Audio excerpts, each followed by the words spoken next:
So I get this a lot. People ask me like, hey, if I put a fresh coat of paint on the interior of my home, what will my home be worth then? Versus if I don't do this fresh paint. And it's not always a 1-to-1 ratio, right? It's always not that straightforward. So what I want to convey to like people who are out there determining like what they should do to prep their home for sale, it's like sometimes doing the whole package will give you such a big value difference than just doing like these small little projects. But sometimes these small little projects can make a huge difference too. It really depends on your house. And that's why I think it's the most important thing to have an agent who specializes in those types of homes in your area that you want to work with. So go by referral, ask your friends and family who they've worked with that's done a good job, have them come in and evaluate the whole picture, because it's not always like, okay, well, if you spend $1,500 on interior paint, then your home value is worth $5,000 more. Not that straightforward typically. And my biggest takeaway from what buyers and sellers should be doing when meeting with agents is if they don't have the proof and the data to show you why your house is worth this much. Hey, these are the sales in your neighborhood. That's why your house is this value. Or hey, these are what this house is sold. These houses have sold for in that neighborhood that you want to submit an offer on. This is what you should offer. I think that's just, to put it point blank, BS.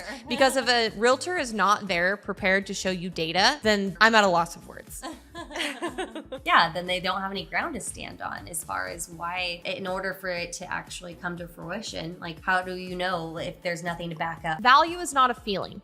It is based on data, especially if you're selling to a buyer who has a loan, because there will be an appraisal required for that loan. And the appraiser is going to say, this house is worth this much. You want that to be the amount you listed it for or the amount of the offer you accepted. So if your realtor shows up without data and they're just trying to tell you what they feel your house should be on the market for, pass.